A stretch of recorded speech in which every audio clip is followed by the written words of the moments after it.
بسم الله الرحمن الرحيم. رب اشرح لي صدري ويسر لي أمري واحلل عقدة من لساني يفقه قولي. رب زدني علما رب زدني علما. إياك نعبد وإياك نستعين. سبحانك لا علم لنا إلا ما علمتنا إنك أنت العليم الحكيم.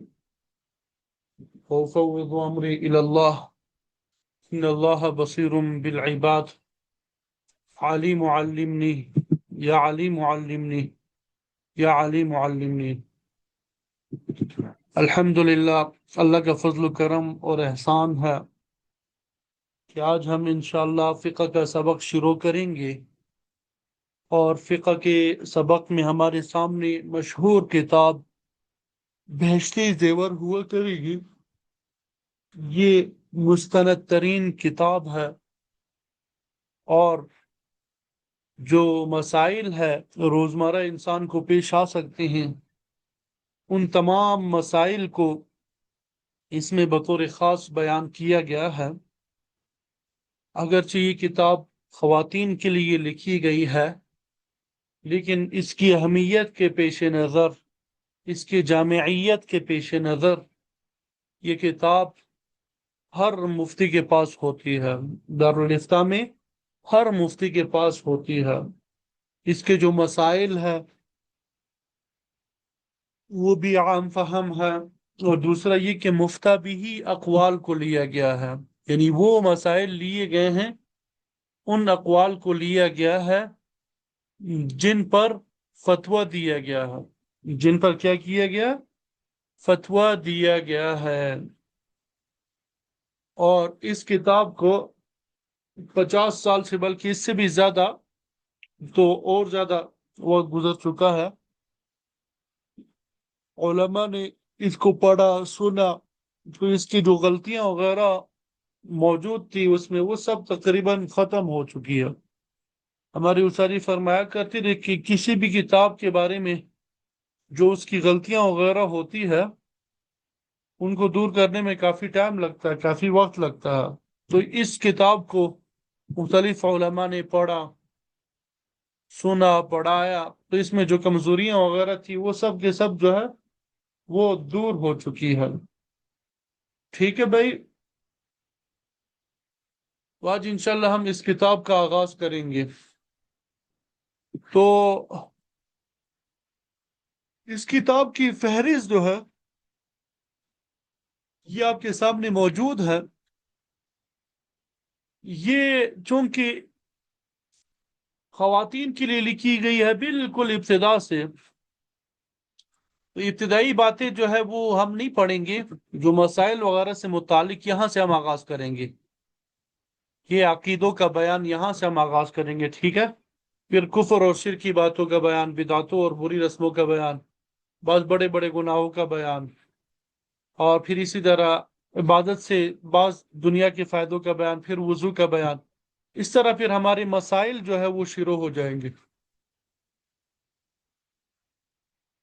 اور اس میں انشاءاللہ ایک عام مسلمان کو جن مسائل کی ضرورت ہوتی ہے وہ سارے مسائل آ جائیں گے.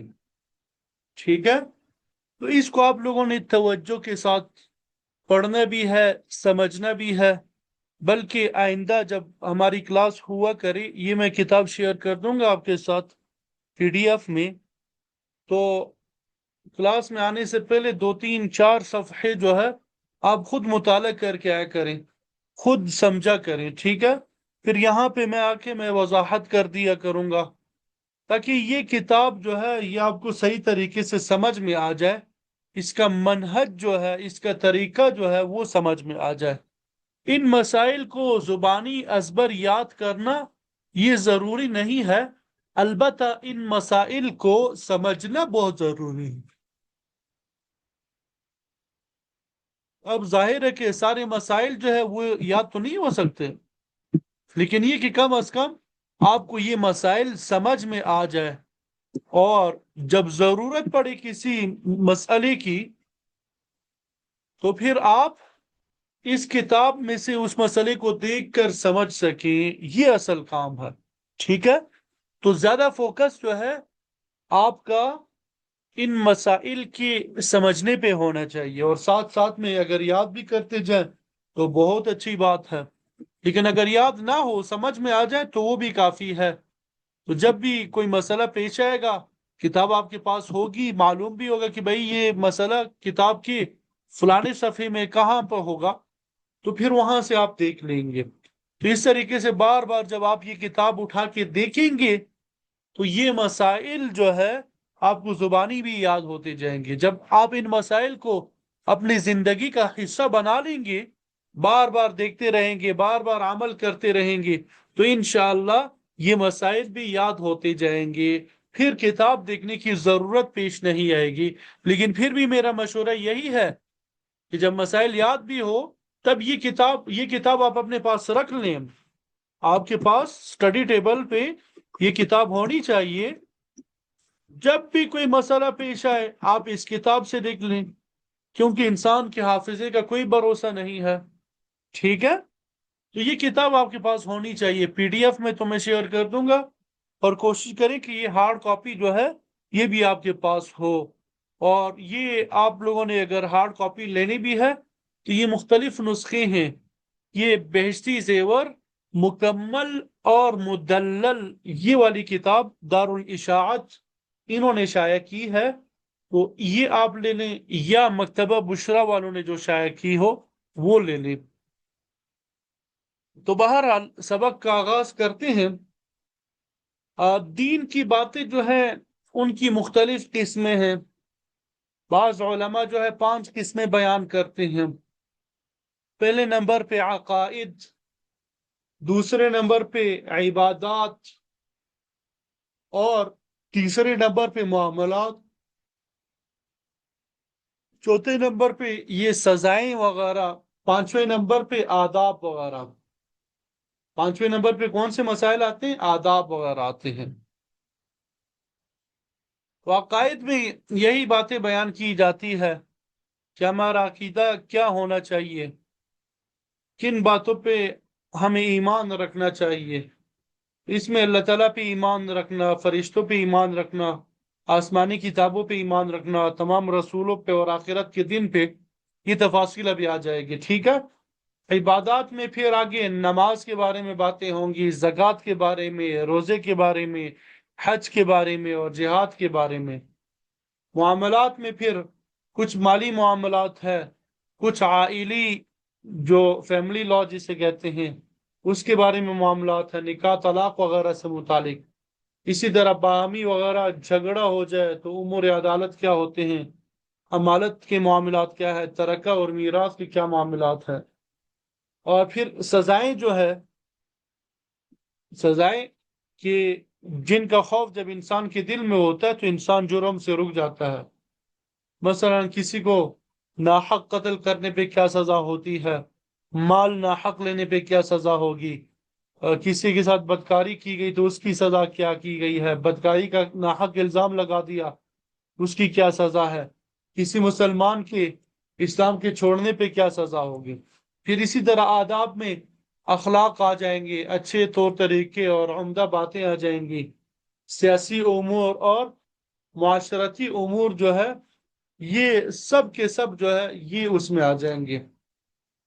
تو آج جو ہے ہم یہاں پہ عقائد سے آغاز کریں گے۔ ہم کس سے آغاز کریں گے؟ عقائد سے بحث کریں گے، عقائد سے ہم جو ہے یہاں پہ آغاز کریں گے۔ ایک تو یہاں پہ ہم انشاءاللہ پڑھتے رہیں گے، اس کے ساتھ ساتھ اور بھی کتابیں جو ہیں میں شیئر کر دوں گا اردو ہی میں، آپ ان کو بھی مطالعہ میں رکھیے گا، ان کو بھی آپ نے کیا کرنا ہے؟ مطالعے میں رکھنا ہے، ٹھیک ہے؟ تو اس کے ساتھ ایک اور بڑی اچھی کتاب ہے اسلامی عقائد، ڈاکٹر مفتی عبد الواحد صاحب انہوں نے لکھی ہے، تو اس کی پی ڈی ایف جو ہے وہ بھی میں شیئر کر دوں گا، اس کو بھی آپ لوگوں نے ساتھ ساتھ میں مطالعہ کرتے جانا ہے، ساتھ ساتھ میں کیا کرنا ہے؟ مطالعہ کرتے جانا ہے۔ تو مطالعے کی عادت جو ہے یہ پیدا کرنی ہے، کتابوں کے ساتھ تعلق جو ہے وہ ہم نے مضبوط کرنا ہے۔ تو آغاز کر لیتے ہیں عقیدوں کا بیان۔ آپ نے کہاں سے آغاز کرنا ہے بھائی؟ عقیدوں کا بیان۔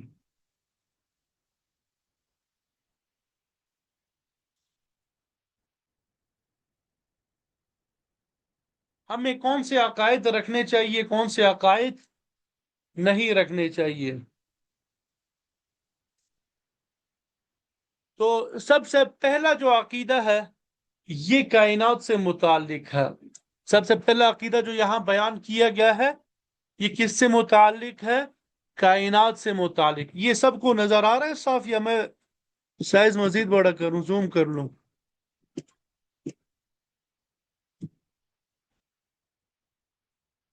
اچھا، یہ جو کتاب آپ کے سامنے ہے بہشتی زیور مکمل مدلل، اس کا فائدہ یہ بھی ہے کہ جو مسئلہ بیان کیا گیا ہے اوپر، مثلا یہ مسئلہ بیان کیا اوپر، اس کا ریفرنس بھی یہاں پہ نیچے دے رہے ہیں۔ یہ دیکھیں، یہ حوالہ نمبر ہے، یہاں پہ نیچے ریفرنس بھی دے رہے ہیں۔ یہ نمبر 3 ہے، یہ حوالہ نمبر ہوتا ہے، ٹھیک ہے؟ یہاں پہ اس کا ریفرنس بھی دے رہے ہیں۔ جو مسئلہ بیان کرتے ہیں تو مستند کتابوں سے اس کا حوالہ بھی یہاں پہ موجود ہوتا ہے۔ تو اگر آپ کو عربی آتی ہوگی، قرآن کا ترجمہ وغیرہ آتا ہوگا، احادیث کا ترجمہ وغیرہ آتا ہوگا، تو یہ حوالہ جو ہے یہاں پہ دیا ہوتا ہے۔ یہ مستند ترین کتاب ہے، ٹھیک ہے بھائی؟ تو پہلا عقیدہ کس سے متعلق ہے؟ یہ کائنات سے متعلق ہمارا کیا عقیدہ ہونا چاہیے؟ یہ بہشتی زیور کے الفاظ کچھ مشکل ہے۔ اس کے الفاظ کیا ہے؟ کچھ مشکل ہے، شیروں میں آپ کو مشکل لگیں گے، لیکن جب ہم روزانہ پڑھیں گے، مطالعہ کریں گے، انشاءاللہ ہم مانوس ہوتے جائیں گے اور یہ الفاظ پھر ہمارے لیے آسان ہوتے جائیں گے۔ تو اس حوالے سے آپ لوگوں نے پریشان نہیں ہونا۔ تو میں پڑھتا جاتا ہوں۔ عقیدہ نمبر 1، یہ تمام الفاظ کی میں وضاحت بھی کر دوں گا۔ یہ تمام عالم نہیں ہے، لام کے اوپر زبر ہے، تمام عالم، ٹھیک ہے؟ تمام عالم۔ یہاں پہ دیکھیں، پھر نیچے وضاحت بھی کر دی کہ یہ عالم سے کیا مراد ہے۔ نمبر 4 ہے نا، عالم یعنی جہاں، تمام عالم یعنی تمام جہان پہلے بالکل ناپید تھا۔ ناپید کا معنی پیدا نہیں ہوا تھا، یعنی کائنات پہلے بالکل کچھ بھی نہیں تھی۔ کائنات پہلے کچھ بھی نہیں تھی، یہ تمام جہان پہلے کچھ بھی نہیں تھا، ناپید کا یہ مطلب ہے۔ پھر اللہ کے پیدا کرنے سے موجود ہوا۔ جب اللہ تعالیٰ نے اس کو پیدا کیا تو یہ کائنات وجود میں آئی۔ یہ ہمارا پہلا عقیدہ ہونا چاہیے کہ کائنات پہلے کچھ بھی نہیں تھی، اللہ تعالیٰ کی پیدا کرنے سے وجود میں آئی۔ اب یہ عقیدہ تو بیان کیا، آگے حوالے بھی دیے، ذالکم اللہ ربکم خالق کل شیء، کہ اللہ تعالیٰ ہی تمہارا رب ہے، ہر چیز کو پیدا کرنے والا ہے۔ یہ کون سی صورت ہے؟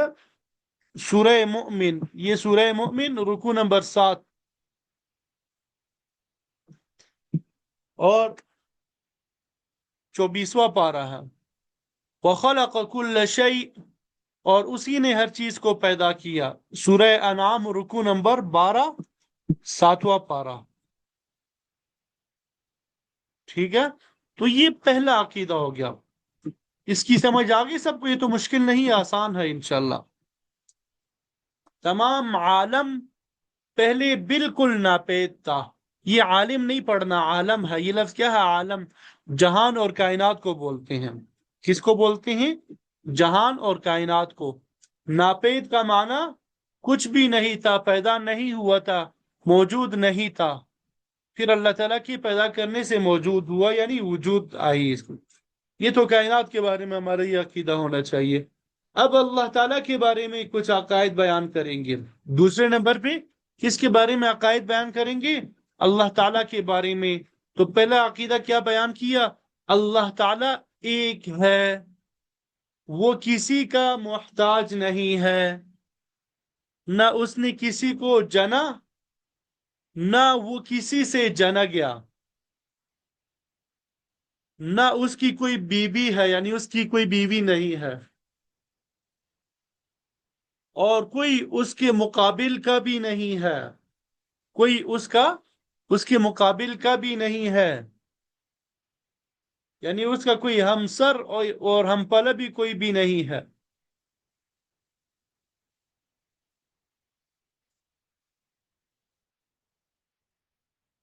بات سمجھ آ گئی؟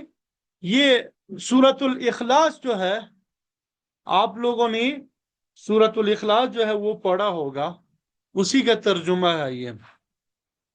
قل هو اللہ احد اللہ الصمد لم یلد ولم یولد ولم یکن له کفوا احد۔ بات سمجھ آ گئی بھائی؟ یہ کوئی اس کے مقابل کا نہیں ہے، یعنی اس کا کوئی ہمسر نہیں ہے، اس کا کوئی کف نہیں ہے، اس کی پلے کا کوئی نہیں ہے۔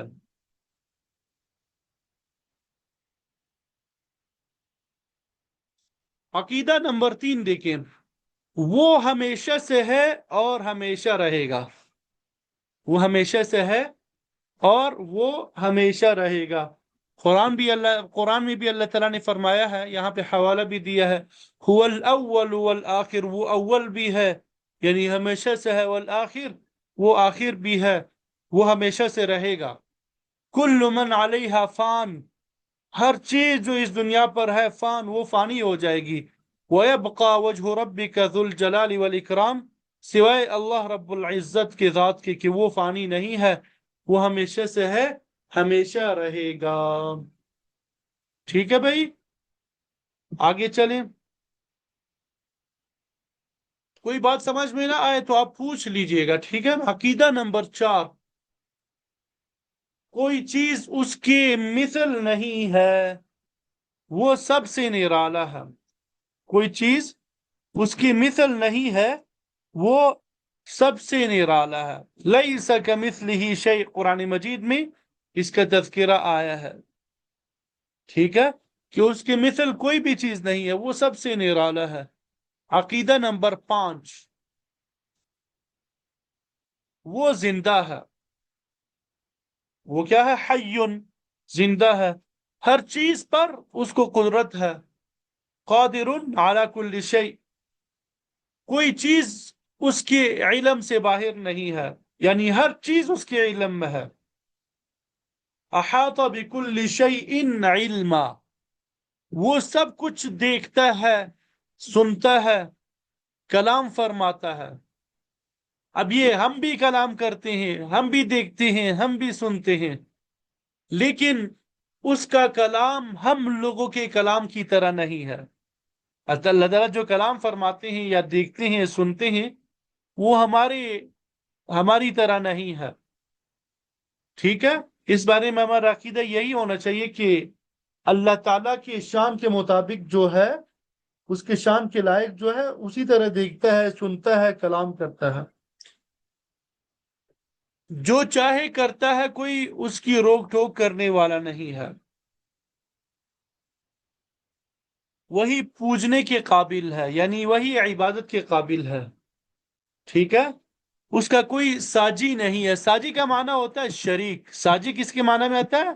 شریک، اس کا کوئی شریک نہیں ہے، اپنے بندوں پہ مہربان ہے، بادشاہ ہے، سب عیبوں سے پاک ہے، وہی اپنے بندوں کو سب آفتوں سے بچاتا ہے، مصیبتوں سے اللہ تعالیٰ بچاتا ہے، وہی عزت والا ہے، بڑائی والا ہے، ساری چیزوں کا پیدا کرنے والا ہے، اس کا کوئی پیدا کرنے والا نہیں ہے، گناہوں کا بخشنے والا ہے، زبردست ہے، بہت دینے والا ہے، روزی پہنچانے والا ہے، جس کی روزی چاہے تنگ کر دے اور جس کی چاہے روزی زیادہ کرے، جس کو چاہے پست کر دے اور جس کو چاہے بلند کر دے، جس کو چاہے عزت دے، جس کو چاہے ذلت دے، انصاف والا ہے، بڑے تحمل اور برداشت والا ہے، خدمت اور عبادت کی قدر کرنے والا ہے، خدمت اور عبادت کی قدر کرنے والا ہے، یعنی اس کا ثواب دینے والا ہے، اس کا کیا کرنے والا ہے؟ ثواب دینے والا ہے۔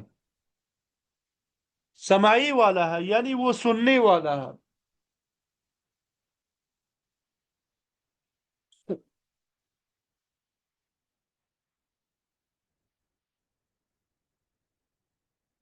دعا کا قبول کرنے والا ہے۔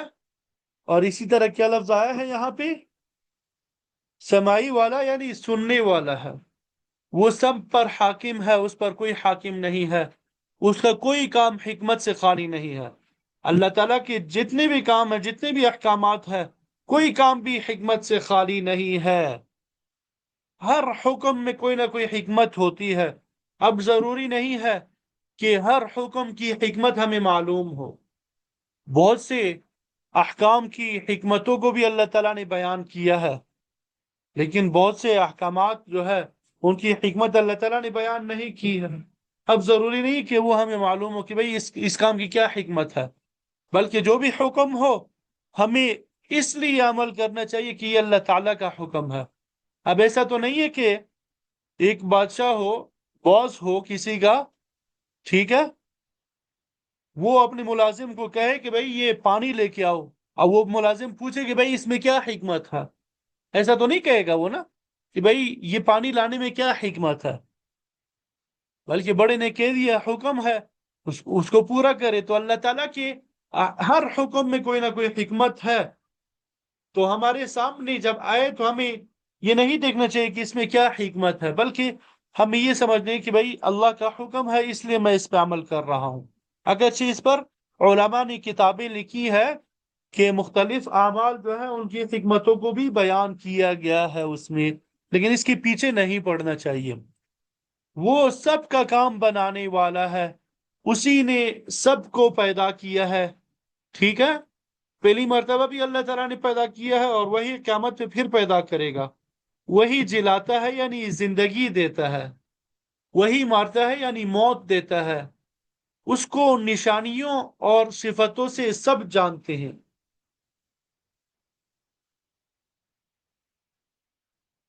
اس کی ذات کی باریکی کو کوئی جان نہیں سکتا۔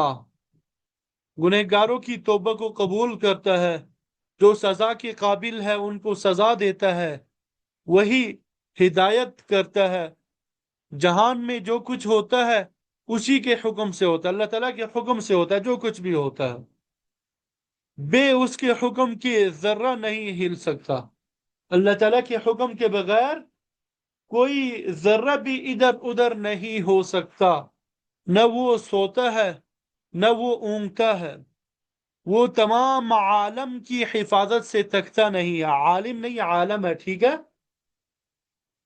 وہ تمام عالم کی حفاظت سے تکتا نہیں ہے، وہی سب چیزوں کو تھامے ہوئے ہیں۔ اسی طرح تمام اچھی اور کمال کی صفتیں اس کو حاصل ہے، بری اور نقصان کی کوئی صفت اس میں نہیں ہے، اور نہ اس میں کوئی عیب ہے، یعنی وہ ہر قسم کے عیب سے، نقصان سے پاک صاف ہے۔ یعنی اس کے لیے تمام صفات کمال جو ہے وہ ثابت ہے۔ اس کے لیے کیا ہے؟ صفات کمال سب کے سب اس کے لیے ثابت ہے۔ یہاں تک کوئی مشکل تو نہیں ہے؟ کوئی سمجھ میں آ گیا سب کو؟ یہ امید تو یہی ہے کہ سب کو سمجھ میں آ گیا ہوگا۔ یہاں پڑھنے کے بعد پھر اس کو آپ لوگوں نے دہرانا بھی ہے، ٹھیک ہے؟ یہ نہیں کہ بس آپ نے ادھر پڑھ لیا سمجھ میں آ گیا، گھر میں بیٹھ کے اس کو بار بار دہرانا بھی ہے، 2-3 مرتبہ اس کو آپ لوگوں نے پڑھنا بھی ہے، ٹھیک ہے بھائی؟ آگے چلیں۔ ابھی اللہ تعالیٰ سے متعلق جو عقائد ہے کہ اللہ تعالیٰ کے بارے میں ہمیں کیا کیا عقیدے رکھنے چاہیے ان کو بیان کیا جا رہا ہے۔ اب عقیدہ نمبر 6، اس کی سب صفتیں ہمیشہ سے ہے اور ہمیشہ رہیں گی، اس کی کوئی صفت کبھی جا نہیں سکتی، ختم نہیں ہو سکتی۔ اس کی صفات کیا ہے؟ وہ ہمیشہ سے ہے، ہمیشہ رہیں گی، اور اس کی کوئی صفت کبھی ختم جو ہے نہیں ہو سکتی۔ جا نہیں سکتی کا معنی ختم نہیں ہو سکتی، یہ بھی ایک اصطلاح ہے